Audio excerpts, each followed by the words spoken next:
Graça e paz, irmãos, amém? É com grande alegria que nós vamos fazer a lição 11, e essa lição tem como título A Depressão por Conta da Decepção Consigo Mesmo. E isso vai se enquadrar na vida do apóstolo Pedro, e eu quero ser bem rápido até para que esse vídeo não seja muito longânimo e não fique muito pesado no seu celular, até para você baixar, tá ok? Nós vamos fazer uma oração, vamos pedir a Deus direção sobre esta palavra. Pai, muito obrigado.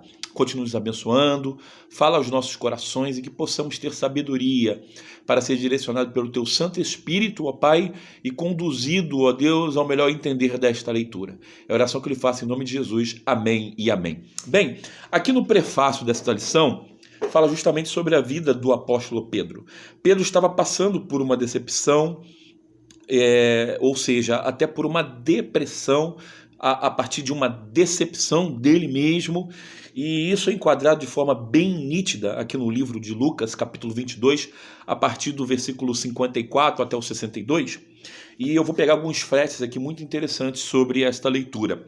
Aqui a gente pode ver aqui já no início, nesse prefácio, quando se está em baixa, as dificuldades ganham contornos trágicos e tudo fica realmente mais difícil. Quando a gente começa a ter uma dificuldade, muitas das vezes a gente não tem uma direção, não tem um caminho, não tem um freio, não tem um limite. Então, se a gente não buscar uma ajuda psíquica com pessoas que podem nos ajudar, sozinho isso de fato é muito ruim. Naquela época do apóstolo Pedro não existia psicólogo e não existiam psiquiatras. Psicólogo e psiquiatra não é para gente maluca, mas é justamente para pessoas que querem ter um melhor entender das suas crises, das suas dificuldades, daquilo que de fato atrapalha ela, de ter uma linha de raciocínio da melhor maneira possível. Então, a gente começa a entender algumas coisas visíveis aqui na vida do apóstolo Pedro, né? Que o episódio depressivo pode ser categorizado como leve, moderado e grave. E aqui a lição vem mostrando algumas formas que podem nos levar à depressão. Escuta quais são: justamente a ansiedade, a alteração do apetite, de peso e do sono, dor crônicas, né? Agitação ou lentificação motora, fadiga, perda de energia, sentimentos de inutilidades, que foi o que Pedro estava sentindo naquele momento em relação à culpa dele, dificuldade de concentração, de tomar decisões, e nos casos mais graves de pensamento de suicídio e ideação suicida, ou seja, você tem uma ideologia de você se suicidar. Não é o caso do apóstolo Pedro, mas podemos entender que ele sentiu-se culpado referente à situação de Jesus. E muitas vezes, quando nós nos sentimos culpados, decorrente de muitas coisas, de muitas situações, coisas que a gente não consegue superar, a gente acaba caindo num ciclo vicioso, depressivo. Isso, toda vez quando chega alguma coisa nova na nossa vida, ou até aquilo que de fato nos lembra a situação em que vivemos, causa uma certa dificuldade e a pessoa passa a ter uma decepção. Seja ela por questões de amizade, ou por questões de fazer alguma coisa que ela teve uma certa frustração lá na frente, ou por alguma coisa que ela não fez e deveria ter feito na época. Foi o caso do apóstolo Pedro. Ele deveria de fato ser uma pessoa íntegra diante de Jesus.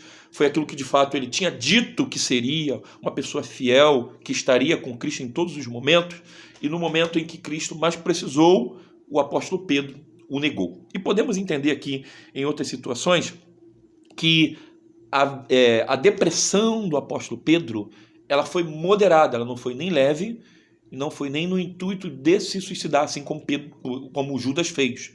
A dele foi moderada, ele se sentiu culpado. E quando a pessoa se sente culpada e de forma moderada, o que ela tem, às vezes, no seu coração, no seu sentimento, é o sentido de querer largar tudo, deixar tudo para trás. E podemos ver aqui que o apóstolo Pedro, ele mostrou-se fraco, ele mostrou-se retroativo daquilo que ele tinha prometido a Jesus. Ele se sentiu fracassado, na hora que eu deveria defender o meu mestre, eu não defendi.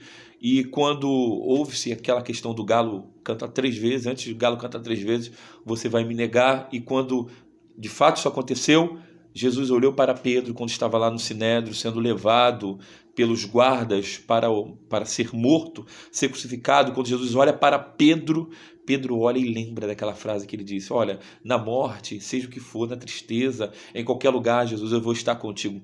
Muitas das vezes nós nos sentimos como Pedro. Muitas das vezes a gente fala para Jesus: Jesus, eu vou ser fiel ao Senhor, dessa vez eu vou ser fiel à sua palavra, eu não vou me desviar da sua doutrina, eu vou ser uma pessoa fiel, indo para a igreja sempre, proclamando o teu reino. E muitas das vezes nós nos pegamos retroagindo e voltando àquilo que muitas das vezes fidedignizamos a Deus, demos crédito, vai ser desse jeito, e a gente não faz.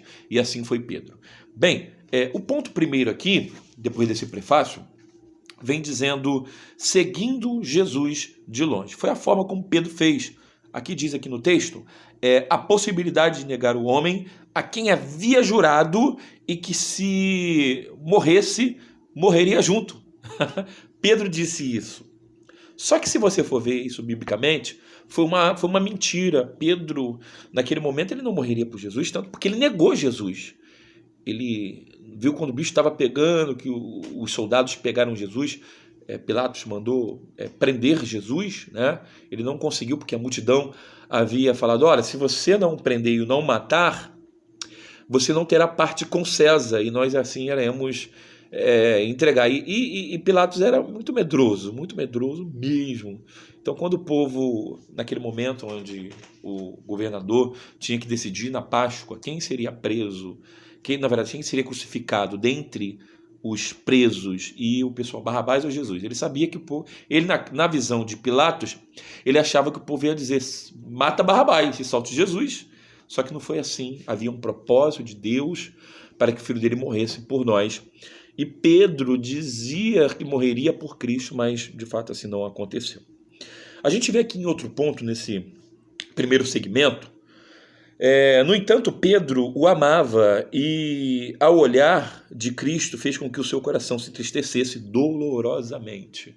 Está aqui registrado em Lucas capítulo 22, 61 e 62, quando ele disse que amava Jesus. Eu te amo. É como se uma pessoa fosse traída. Aquela pessoa que você ajudou, que você buscou, que cuidou com carinho na sua vida, e essa pessoa te trai. Como é que você se sente? Foi assim que Jesus provavelmente deve ter sentido, mas podemos entender o coração de Pedro naquele momento. Ele se sentiu um inútil, um nada. Ele se achou incapaz de seguir aqueles princípios de Cristo, porque ele de fato tinha feito algo errado. Ele prometeu algo que ele não cumpriria jamais. Foi uma utopia, uma coisa irrealizável. E muitas das vezes nós temos agido com utopia diante do reino de Deus, falando que vamos fazer certas coisas que nós não cumprimos. Então, meus irmãos, precisamos entender que Pedro ali naquele momento acaba caindo numa depressão, ele começa a chorar de forma amargamente, né? E se deu por conta no momento de baixo medo e constrangimento quando Cristo olhou para ele naquele momento. Quando Cristo olhou para a cara dele, Cristo estava dizendo assim: rapaz, você disse tanta coisa que você não fez absolutamente uma vírgula daquilo que você falou. Quantas vezes nós temos feito assim com Cristo? Temos feito coisas tão erradas e depois a gente cai naquela depressão, chora, meio que moderada, achando que somos inúteis. Mas Cristo está sempre pronto a nos perdoar, sempre pronto a nos ajudar a darmos a volta por cima. Podemos ver aqui nesse texto, nesse primeiro segmento também, que uma espécie de amigo perfeito que jamais o abandonaria, e certamente ele acreditava piamente nisso. Só que Pedro fracassou. Pedro falou, eu acredito, irmãos, que até de coração ele disse que seguiria Jesus Cristo de forma maravilhosa, que não faria, aquele carnaval todinho ele fez, né? Mas na hora do vamos ver, ele, não conheço. Ei, você não é aquele que anda com Cristo? Não, nunca o vi. Ei, mas você fala igual ele. Pedro não conseguiu esconder o tempo de convivência que ele tinha com Cristo. Meus irmãos, você tem a marca de Cristo Jesus. E é por isso que as pessoas veem em você Cristo Jesus. E por alguma atitude ou outra negativa, nós acabamos negando a fé. aquilo que Cristo colocou em nossos corações e nos ensinou. Portanto, precisamos ter sabedoria e darmos a volta por cima. Podemos até manter as nossas robustez emocional em alguns dias, mas em outros momentos frágeis e sujeitos a errar. Nem sempre nós estamos fortes. Mesmo como pastor, muitas vezes eu estou fraco, preciso de uma palavra amiga, preciso parar de atender telefone, uma reflexão, ficar no momento só meu e Deus, daquilo que eu prometi, daquilo que eu preciso ser como servo de Deus, daquilo que Ele fez por mim, pela minha vida. Então precisamos entender desta forma e não nos sentirmos fortes, robustos, acharmos que somos tudo aquilo que pensamos, mas não somos. Precisamos nos colocar diante da potente mão de Deus, porque só ela é capaz de nos livrar no momento de dificuldade. Bem, o segundo segmento aqui diz sobre a inutilidade e a culpa de Pedro, que diz: Pedro, que revela o quanto o seu coração estava quebrado. A fraqueza se está no versículo 3, aqui do capítulo 21 de João. Tá ok? Depois você pode ver, pode anotar aí no seu caderninho. Pedro estava se referindo a peixes, logicamente, só que ele já havia abandonado essa profissão por conta de uma outra. No caso, Pedro estava dizendo ali naquele momento, quando Cristo estava sendo crucificado, ele falou: quer saber o seguinte?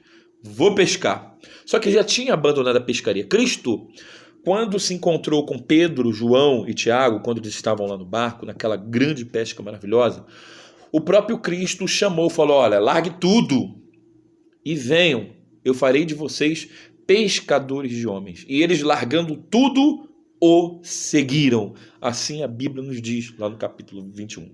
Então, muitas das vezes, irmãos, nós temos tido muitas fragilidades em nossas vidas e voltamos a ser o que éramos antes.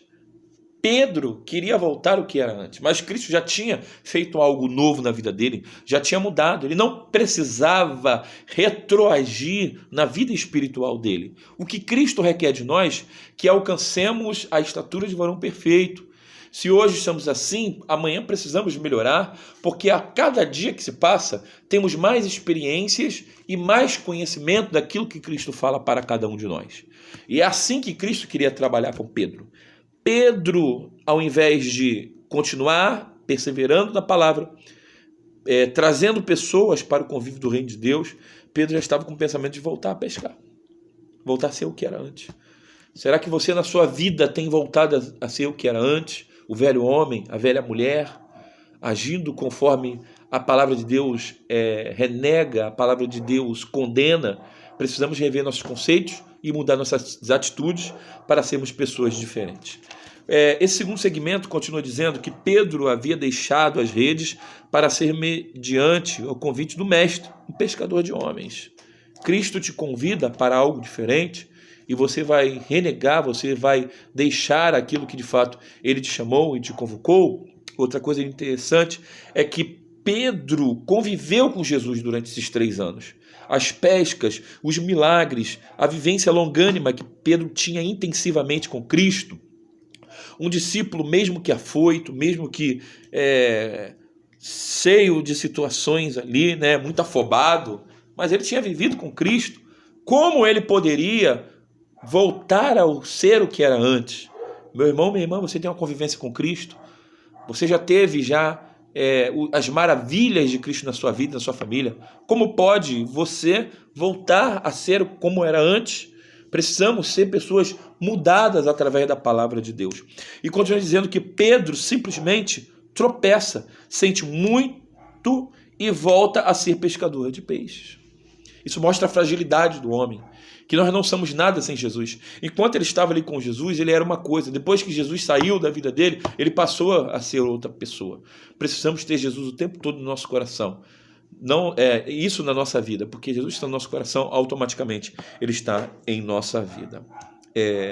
A tristeza de Pedro foi tão aguda que o fez abandonar o maior projeto da vida, Um homem que conhecia Jesus, um homem que, quando foi questionado e ele Jesus, ao perguntar, as pessoas dizem por aí que eu sou o quê? Dizem que o Senhor é isso, que o Senhor é aquilo. E vocês, o que dizem? Pedro olha para ele, tu és o Cristo, tu és o Cristo, o Filho do Deus vivo. Nem parece que é esse mesmo Pedro. Então, irmãos, nós estamos suscetíveis a errar, a falhar, a voltar a ser o velho homem, mas precisamos voltar aos pés de Cristo Jesus e sermos renovados através da palavra. Bem, o terceiro segmento, muito importante também, fala sobre a depressão leve ou moderada, também é perigosa. Aqui diz que, na verdade, o que pode ser besteira para uns, são motivos graves para outros. Tem gente que está passando por situação tão adversas que não sabe como sair dessa. E as pessoas que vão dizer, rapaz, é frescura. Frescura não. Isso é um problema psíquico que precisa ser tratado. É questão de saúde. E precisamos ter sabedoria para poder ajudar essas pessoas da melhor maneira possível. Pedro precisava ser ajudado naquele momento. Sem falar dos pecados que cometemos, que alguns acham que são pequenos, mas que podem trazer coisas gravíssimas, culpas gravíssimas para nós diante de Deus. Não existe pecado, pecadinho, pecadão, meus irmãos. Tudo é pecado diante de Deus.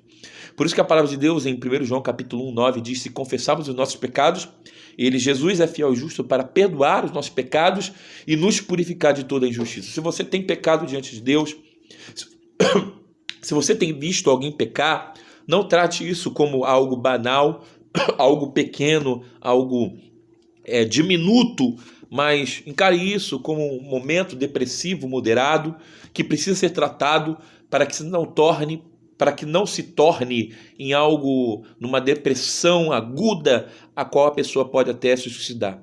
Bem, outro ponto interessante aqui no quarto, diz a sensibilidade de Pedro.